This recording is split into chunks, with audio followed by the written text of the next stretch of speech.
कांग्रेस तो उनको सपोर्ट कर नहीं रही थी क्योंकि ये बाहर हो गए थे। 12 बार इनको जेल में डाला गया, अंग्रेजों ने इनको बहुत तंग किया। ये जब बाहर आए तो इनके घर पे सीआईडी लगा दी और इनके घर पे नजर रखी जा रही थी कि सुभाष चंद्र बोस कुछ करे नहीं। सुभाष चंद्र बोस ने सोचा कि अब देश में बात नहीं बन रही है, इन्होंने कांग्रेस को एनकरेज किया कि आप करते रहो जो कर रहे हो, आप गांधी को सपोर्ट करो। ये इतने इंटेलेक्चुअल थे, इतने बुद्धिमान थे कि ये बाहर निकल आए देश से।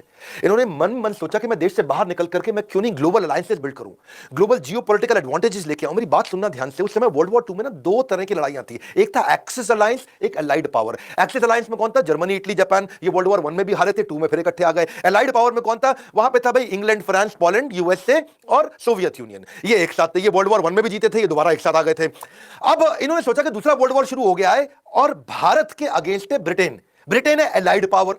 अब ब्रिटेन अलाइड पावर है तो मैं क्यों नहीं एक्सिस में किसी का सपोर्ट ले लूं।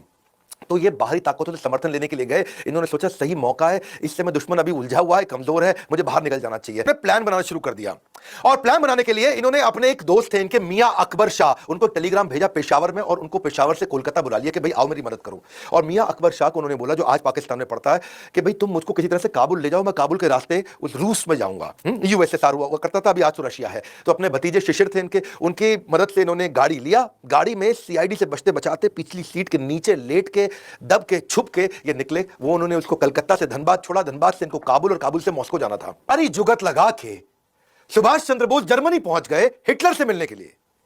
हिटलर से अपॉइंटमेंट लेने की इन्होंने बहुत कोशिश करी, बड़ी मुश्किल से इनको अपॉइंटमेंट मिली। जब ये जाके वहां बाहर ड्राइंग रूम में बैठे तो अचानक एक आदमी आया, मतलब हिटलर आए और आके बोले, हेलो मैं हिटलर हूं, और अपना हाथ मिलाने के लिए आगे बढ़ाया। सुभाष चंद्र बोस जवाब देते हैं, मेरा नाम सुभाष है, मैं भारत से आया हूं और मैं आपसे नहीं, मैं हिटलर से मिलना चाहता हूं। हिटलर हैरान हो गए, कह रहे मैं तो हिटलर हूं। फिर वो वापस लौट के चले गए अंदर। अंदर से एक दूसरा आदमी आता है, फिर आके हाथ मिलाता है, हेलो मैं हिटलर हूं, बताइए। तो सुभाष चंद्र बोस फिर खड़े हो गए, नमस्कार मैं सुभाष चंद्र बोस भारत से आया हूं, मुझे आपसे नहीं, मुझे हिटलर से मिलना है।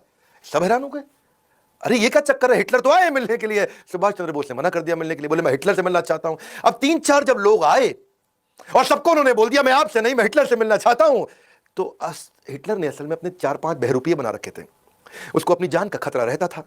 और सुभाष चंद्र बोस हर बार पहचान गए। असली हिटलर को जब ये बात पता चली तो उसकी बुद्धि चकरा गई और वो बाहर आए। उनके लिए ये पहली बार हुआ पूरी पृथ्वी पे कि किसी आदमी ने पहचान लिया कि यार ये तो असली हिटलर नहीं है। तो आ करके उन्होंने अपना दूरी से वहां खड़े हो गए और दूर पे आके खड़े होकर के इनको देखने लगे कि क्या चक्कर है, पहचानता कैसे।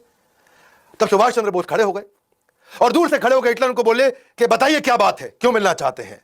और तभी सुभाष चंद्र बोस मुस्कुरा के आगे बढ़े, बोले नमस्कार मैं सुभाष चंद्र बोस भारत से आया हूं, मैं आपका बहुत धन्यवाद करना चाहता हूं हिटलर के, आपने मुझसे मिलने का मुझे ही अवसर दिया।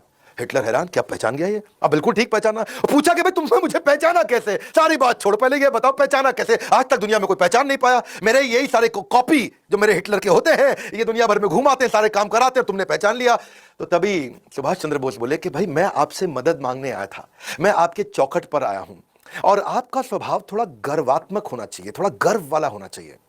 और आप आके पहले हाथ बढ़ा देते थे कि मैं हिटलर हूं, बताइए।